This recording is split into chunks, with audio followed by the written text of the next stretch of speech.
ওই যে দেখো, ওই হাড়ির মধ্যে কোনো বাচ্চার কান্নার আওয়াজ ভেসে আসছে।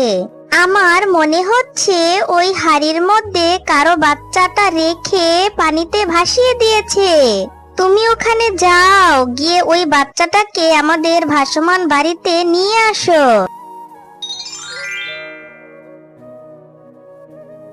কাঁদিস না মা, আর কাঁদিস না।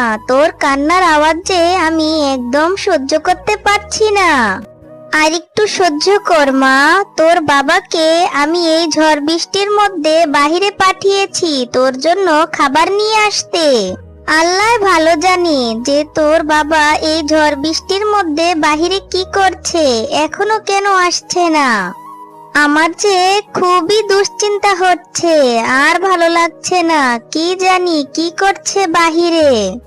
এদিকে আমার মেয়েটা ক্ষুধায় কান্না করে যাচ্ছে, ওর কান্না তো একদমই থামছে না। মা, তুই আর কান্না করিস না। আয় মা, তুই আমার কোলে আয়, তোকে আমি একটু আদর করে দেই। মারে, আর কাঁদিস না। আমি যে তোকে নিয়ে এখন কোথায় যাব? বাহিরে যে অনেক ঝড় বৃষ্টি হচ্ছে। ওই তো তোর বাবা এদিকেই আসছে। হাতে তো দেখি কোনো কিছুই নেই। তাহলে কি মেয়ের জন্য কোনো খাবার নিয়ে আসোনি? ওগো, তুমি এত দেরি করলে কেন? এদিকে যে মেয়েটা কান্না করেই চলেছে, তুমি মেয়েটার জন্য কোনো খাবার আনোনি? এদিকে যে মেয়েটা ক্ষুধার যন্ত্রণায় কান্না করে চলেছে, ছটপট করতে করতে আমার মেয়েটা এখন ঘুমিয়েই পড়েছে। হ্যাঁ গো শেফা, আমি কি ইচ্ছে করে খালি হাতে এসেছি? আমি কোনো খাবারের ব্যবস্থা করতে পারিনি। আমি কত চেষ্টা করেছি, আমি কোথাও কোনো খাবার খুঁজে পেলাম না। তাই তো আমি খালি হাতে বাড়িতে ফিরে এসেছি। কোথাও আমি কোনো টাকার ব্যবস্থা করতে পারিনি। বাহিরে যে এত ঝড় বৃষ্টি হচ্ছে, কে আমাকে কাজ দেবে বলো? তাই তো আমি কোথাও থেকে টাকার ব্যবস্থা করতে পারিনি। আমি যে কতজনের ধারে ধারে ঘুরেছি একটা কাজের জন্য বা একটু খাবারের জন্য, কেউই আমাকে কাজ দিল না। বাহিরে যেই বৃষ্টি হচ্ছে, আমার মনে হয় বন্যা হবে। আর বন্যা হলে যে আমাদেরকেও না খেয়ে থাকতে হবে। ওগো, তুমি কি বলছো? এমনিতেই বৃষ্টি হওয়ার কারণে আমাদের না খেয়ে থাকতে হচ্ছে। আর যদি বন্যা হয়, তাহলে যে আমাদের এই নিচু বাড়িটা একদম তলিয়ে যাবে। তখন আমরা কোথায় থাকবো? তখন আমরা কোথায় যাব? কি করব? কোথায় থাকবো? কিছুই তো বুঝতে পারছি না। পাশের গ্রামে থাকতো মন্টু শিয়াল ও ঝুমা শিয়ালিনী। তাদের একটা ছোট্ট মেয়ে ছিল। ওগো, যেভাবে বৃষ্টি হচ্ছে আমাদের কলা বাগানের কি অবস্থা, তুমি কি একটু দেখে এসেছো? আর এভাবে যদি বৃষ্টি হতে থাকে, তাহলে আমাদের কলা বাগানে তো পানি ঢুকে কলা গাছগুলি সব মরে যাবে। আর আমাদের জমির সবজিগুলো তো নষ্ট হয়ে যাবে। তুমি একটা ব্যবস্থা করো। তুমি একটু গিয়ে দেখো আর একটু ভালো করে মেরামত করে এসো। হ্যাঁ গো গিন্নি, আমি সবকিছু ভেবে রেখেছি। আমাদের পাশের গ্রামে নাকি বন্যা হয়েছে। আমাদের জমিতে যেই ফসলগুলি হবে তা আমরা পাশের গ্রামের বন্যার্থদের মাঝে বিলিয়ে দিব। আর আমাদের জমিতে যেই কলা গাছগুলো আছে, সেই কলা গাছগুলো কেটে আমরা একটা কলা গাছের বাড়ি বানাবো। হ্যাঁ গো, তুমি তো কথাটা মন্দ বলনি। পাশের গ্রামে যেই বন্যার্থরা আছে তাদেরকে আমাদের জমির ফসল দিয়ে সাহায্য করব। তারা তো এখন না খেয়ে আছে।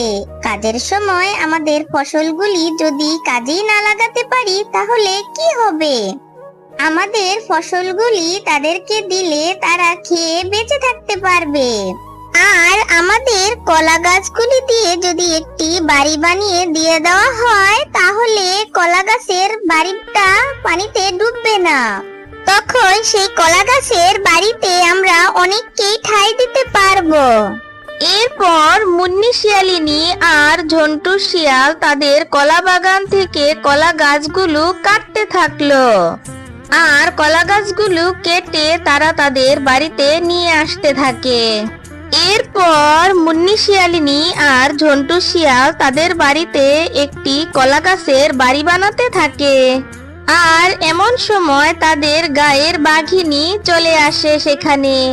কি রে মুন্নি শিয়ালিনী, কি করছিস? এলাম তোদের বাড়িতে একটু লবণ নিতে।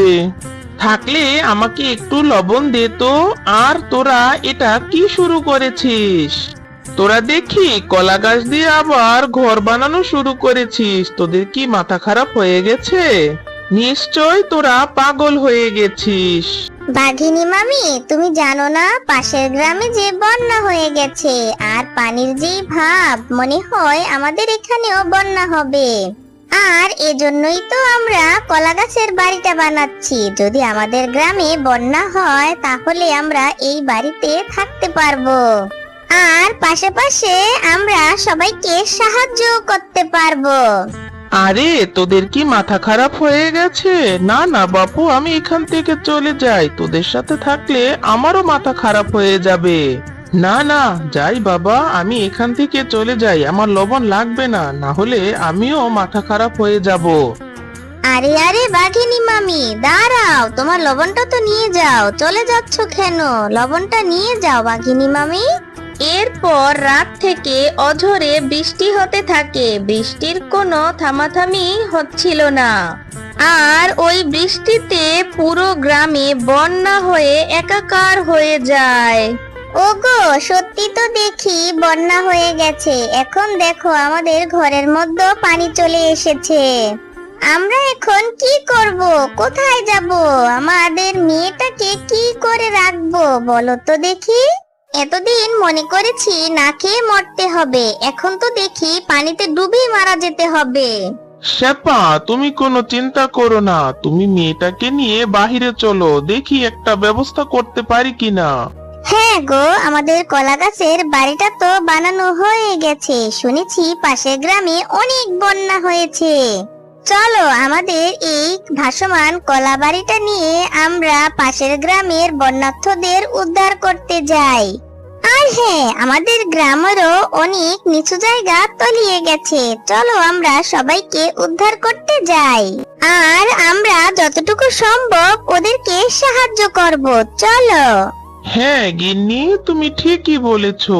আমাদের গ্রামের যত নদী আছে সব বন্যার পানিতে টইটুম্বুর হয়ে গেছে। চলো আমরা এক্ষুনি সবাইকে গিয়ে সাহায্য করি। আমাদের যতটা সম্ভব আমরা সবাইকে সাহায্য করব। চলো আমরা আমাদের গ্রামের সবাইকে গিয়ে সতর্ক করি। ভাইয়েরা ভাবিরা, আপনারা চলুন সবাই। আমরা কলা গাছ দিয়ে একটা বাড়ি বানিয়েছি, সেখানে আমরা সবাই মিলে একসাথে থাকবো। গ্রামে আজকের মধ্যেই বন্যা হয়ে যাবে, না হলে সবাই আমরা ডুবে মারা যাব। আপনারা সবাই চলুন আমাদের ভাসমান কলা বাড়িতে থাকতে। আরে মুন্নি ভাবি, ঝন্টু ভাই, তোমরা না হয় পাগল হয়েছো। আমরাও কি তোমাদের সাথে পাগল হয়ে গেছি? যদি বন্যাও হয় তাহলে বন্যার পানিতে ডুবে মরবো, কিন্তু তোমাদের মতো পাগলের সাথে গিয়ে ওই ভাসমান কলাবাড়িতে থাকবো না। এর কিছুক্ষণ পরই পুরো গ্রামে অনেক বৃষ্টি হতে থাকে। আর বৃষ্টির পানিতে পুরো গ্রাম বন্যা হয়ে পানির নিচে তলিয়ে যায়। তখনই মুন্নি শিয়ালিনী আর ঝন্টু শিয়াল তাদের ভাসমান কলাবাড়ি নিয়ে সকলকে উদ্ধার করতে যায়। ওগো, আমরা গ্রামবাসীকে কত করে বুঝালাম, কিন্তু কেউই আমাদের কোনো কথা শুনলো না। আমাদের ভাসমান কলাবাড়িতে আসলো না। আর দেখলে ঠিকই তো, গ্রামে বন্যা হয়ে গেল। এখন কেউই আমাদের কথা বিশ্বাস করলো না। চলো আমাদের ভাসমান কলাবাড়িটি নিয়ে আমরা ওই দিকে যাই, দেখি ওখানকার কি অবস্থা। ওগো দেখো, ওই হাঁড়িটা এদিকে আসছে। আমার মনে হয় ওই হাঁড়িটার মধ্যে কোনো বাচ্চার কান্নার আওয়াজ শোনা যাচ্ছে। আমার মনে হয় ওই হাঁড়ির মধ্যে কারো বাচ্চা পানিতে ভাসিয়ে দিয়েছে। ওগো ওইদিকে চলো না, ওই বাচ্চাটাকে যে করেই হোক উদ্ধার করতে হবে। তুমি এক্ষুনি যাও, গিয়ে ওই হাঁড়িটাকে ধরে নিয়ে এসো। ওই বাচ্চাটাকে উঠাতে হবে। তুমি যাও, গিয়ে বাচ্চাটাকে আমাদের ভাসমান বাড়িতে নিয়ে আসো।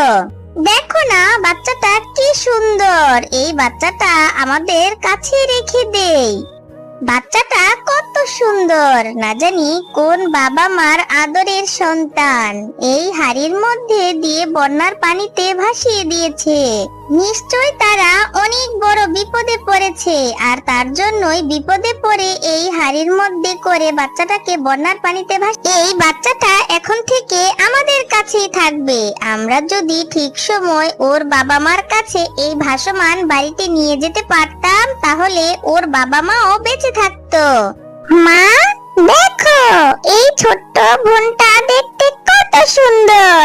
ভালোই হয়েছে, এখন থেকে আমার একটা ছোট্ট বোন হয়েছে। এই বোনটাকে এখন আমার কাছেই রাখবো, আর আমি ওর সাথে খেলা করব। মুন্নি ভাবি, মন্টু শিয়াল, তোমরা আমাদেরকে সাহায্য করো। আমাদের অনেক বড় ভুল হয়েছে তোমাদের কথা না শুনে। আমরা যে পানিতে ডুবে মারা যাব, আমাদেরকে সাহায্য করো। আমরা না বুঝে তোমাদেরকে অনেক কথা শুনিয়েছি, আমাদেরকে সাহায্য করো। এই ভাসমান বাড়িটি আমাদের এখন একমাত্র ভরসা, আমাদেরকে একটু সাহায্য করো মুন্নি ভাবি। আর হ্যাঁ বাঘিনী ভাবি, কি হলো, আপনারা না আমাদেরকে এতদিন অনেক কথা বলেছেন, এখন তো আমাদের কাছে সাহায্য চাইতে আসতে হলো। আর হ্যাঁ, যাই হোক, আপনারা তাড়াতাড়ি আমাদের ভাসমান বাড়িতে উঠে আসুন। আর হ্যাঁ বাঘিনী ভাবি, কখনোই কোনো কিছুকে অবহেলা করতে নেই, আর কোনো কিছুই ছোট হয় না।